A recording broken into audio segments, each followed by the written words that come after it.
அனுரவின் கட்சி லஞ்சம் வாங்க முயற்சித்தது எழுந்துள்ள கடும் குற்றச்சாட்டு. பிள்ளையான் அலுவலகத்திற்குள் பிணங்கள் மட்டக்களப்பில் வேகமாக பரவும் செய்திகள். 50,000 அரசு ஊழியர்களின் பதவி பறிக்கப்படும் அபாயம். கஜேந்திரகுமார் சுமந்திரன் ஆட்சி அமைப்பதில் இணக்கம் அதிரடி அறிவிப்பு. இறக்கும் முன்னர் நீதியை வழங்குங்கள் வலிந்து காணாமல் ஆக்கப்பட்ட உறவுகளின் சங்கம் கோரிக்கை. முக்கிய வழக்குகளில் தலையிடும் மஹிந்த பசில் ரணில்.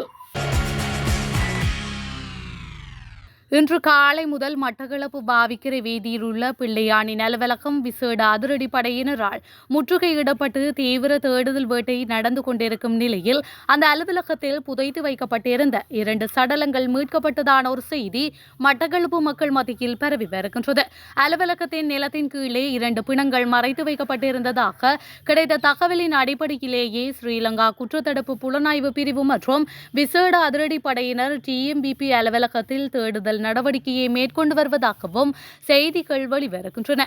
மேலும் விசேட அதிரடிப்படையினரால் முற்றுகையிடப்பட்ட பிள்ளையானின் அலுவலகம் தற்போது வரை தீவிர தேடுதல் நடவடிக்கைகள் முன்னெடுக்கப்பட்டு வருகின்றது.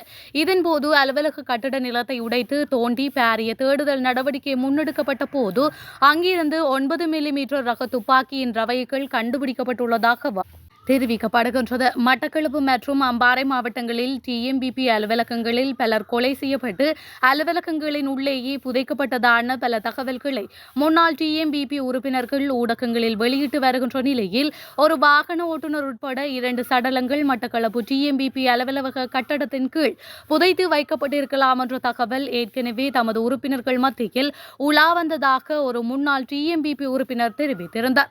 மட்டக்களப்பு அலுவலகம் எதற்காக சுற்றி வளைக்க இருக்கின்றது என்றோ இன்று முழுவதும் அங்கு என்ன தேடப்பட்டது என்ன கண்டுபிடிக்கப்பட்டன என்ற விவரங்களையோ காவல்துறையினர் இதுவரை வெளியிடவில்லை. அப்படி இருக்கையில் அங்கு ஏற்கனவே புதைத்து வைக்கப்பட்ட சடலங்கள் எலும்புக்கூடுகள் மீட்கப்பட்டுள்ளதாகவும் சட்டவிரோத ஆயுதங்கள் கைப்பற்றப்பட்டதாகவும் அலுவலக கட்டடத்தின் அடியில் நிலக்கீழ் சுரங்கம் ஒன்று காணப்பட்டதாகவும் கூட பல செய்திகள் வதந்திகள் மக்கள் மத்தியில் பரவிக்கொண்டிருக்கின்றமையும் குறிப்பிடத்தக்கது. தேசிய மக்கள் சக்தி நிதி மற்றும் அரசியல் ஊக்கத்தொகைகள் மூலம் தங்களின் ஆதரவை பெற்றுக்கொள்ள முயற்சிப்பதாக உள்ளூராட்சி தேர்தலில் வெற்றி பெற்ற ஒரு தரப்பினர் குற்றம் சுமத்தியுள்ளனர். சஜித் பிரேமதாசவின் ஐக்கிய மக்கள் சக்திக்கு ஆதரவளிப்பதாக அறிவித்துள்ள மத்துகம பிரதேச சபையை சேர்ந்த சுயேட்சை உறுப்பினர்களே இந்த குற்றச்சாட்டை சுமத்தியுள்ளனர். இது தொடர்பில் ஊடகங்களிடம் தகவல்களை பகிர்ந்து கொண்ட குழுவின் உறுப்பினர் ஒருவர் ஆரம்பத்தில் மாகாண சபை வேட்புமனுக்களை வழங்குவதாக வாக்குறுதி அளிக்கப்பட்டது. பின்னர் தமது உறுப்பினர் ஒருவருக்கு 80 லட்சம் ரூபாய் ரொக்கம் வழங்கப்படும் என்று உறுதியளிக்கப்பட்டுள்ளதாக குறித்த உறுப்பினர் தெரிவித்துள்ளார். இது தொடர்பிலான முதல் கூட்டம் தேசிய மக்கள் சக்தியின் அமைச்சருடன் நடைபெற்றதாகவும் அந்த கூட்டத்தில் காணொலி காட்சிகள் தம்மிடம் உள்ளதாகவும் குறித்த உறுப்பினர் குறிப்பிட்டுள்ளார். உள்ளூராட்சி மன்றங்களில் ஆட்சி அமைப்பது தொடர்பில் இலங்கை தமிழரசு கட்சி மற்றும் தமிழ் தேசிய மக்கள் முன்னணியின் நிலைப்பாடுகள் ஒரே மாதிரியாக காணப்படுவதால் அதன் அடிப்படையில் தான் சபைகள் அமைக்கப்படும் என தமிழரசு கட்சியின் பதில் செயலாளர் MA சுமந்திரன் தெரிவித்துள்ளார். உள்ளூராட்சி மன்றங்களில் ஆட்சி அமைப்பது தொடர்பாக இலங்கை தமிழரசு கட்சியின் பதில் செயலாளர் MA சுமந்திரனுக்கும் தமிழ் தேசிய மக்கள் முன்னணியின் தலைவர் நாடாளுமன்ற உறுப்பினர் கஜேந்திரகுமார் பொன்னம்பலத்திற்கும் இடையிலான சந்திப்பு ஒன்று இடம்பெற்றது. குறித்த சந்திப்பை அடுத்து ஊடகங்களுக்கு கருத்து தெரிவிக்கும் போதே அவர் இதனை தெரிவித்துள்ளார்.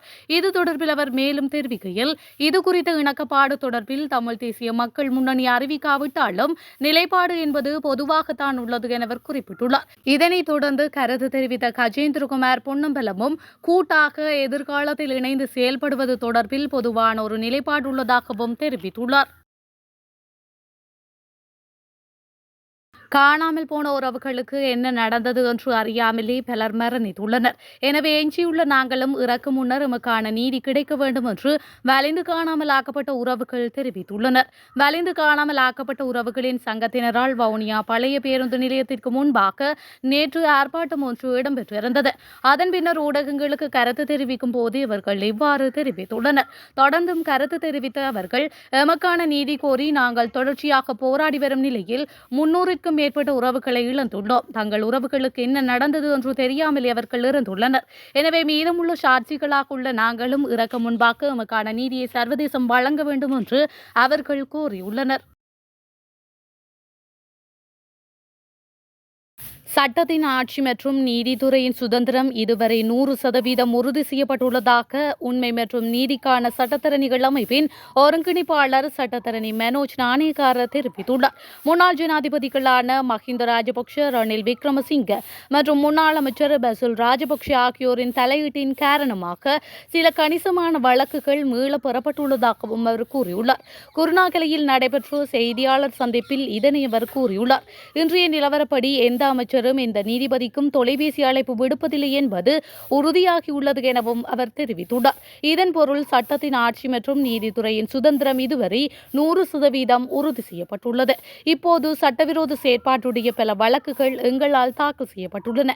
மஹிந்த, பசில், ரணில் விக்ரமசிங்கவின் தலையீட்டின் காரணமாக சமீபத்திய காலங்களில் கணிசமான எண்ணிக்கையிலான வழக்குகள் கைவிடப்பட்டுள்ளன. அவை நீதிமன்றத்திற்கான கேள்விகள் அல்ல, அவை வழக்கு தொடுக்கும் நிறுவனங்கள் மற்றும் நபர்களின் நடவடிக்கையால் என மனோஜ் நாணயக்கார கூறியுள்ளார்.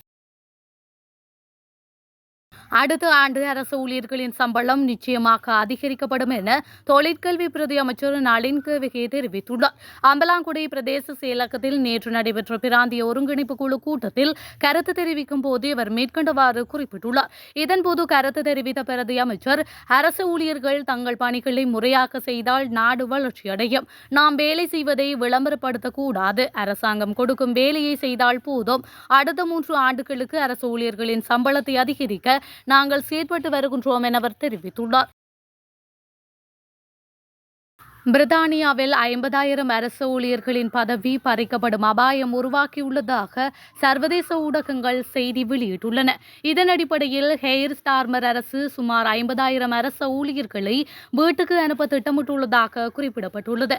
பிரித்தானிய பிரதமரான ஹெய்ர் ஸ்டார்மரும் சேஞ்சலரான ரோச்சல் ரிவீஸும் 2030ஆம் ஆண்டில் 50,000 அரசு ஊழியர்களை வீட்டுக்கு அனுப்ப திட்டமிட்டு வருவதாக தெரிவிக்கப்பட்டுள்ளது. அதாவது அரசின் செலவீனங்களை குறைக்கும் வகையில் 2030இல் 10% அரச ஊழியர்களின் எண்ணிக்கையை குறைக்க சேன்சலர் ரேச்சல் திட்டமிட்டுள்ளார். இவ்வாறு அரசு ஊழியர்களின் எண்ணிக்கையை குறைப்பதால் அரசுக்கு ஆண்டொன்றிற்கு 2 பில்லியன் பவுண்டுகள் மிச்சமாகும் என கண்டுபிடிக்கப்பட்டுள்ளது. தற்பொழுது முழுநேர அரசு பணியாளர்களாக பணி செய்வோரின் எண்ணிக்கை 5,15,000 என்பதும் குறிப்பிடத்தக்கது. மேல் சப்ரகமுவ, மத்திய மற்றும் வடமேற்கு மாகாணங்களிலும் காலி மற்றும் மாத்தறை மாவட்டங்களிலும் அவ்வப்போது மழை அல்லது இடியுடன் கூடிய மழை பெய்யும் என வளிமண்டலவியல் திணைக்களம் எதிர்வு கூறியுள்ளது.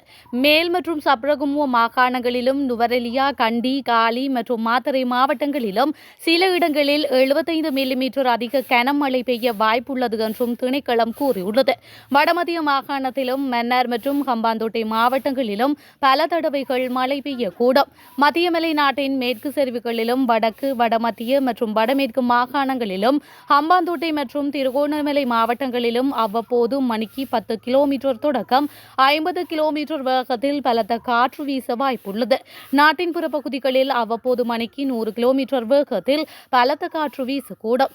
இடியுடன் கூடிய மழையுடன் ஏற்படக்கூடிய தற்காலிக பலத்த காற்று மற்றும் மின்னல் அபாயங்களை குறைக்க தேவையான நடவடிக்கைகளை எடுக்குமாறு பொதுமக்கள் கேட்டுக் கொள்ளப்படுகின்றார்கள் என திணைக்களம் கோரியுள்ளது.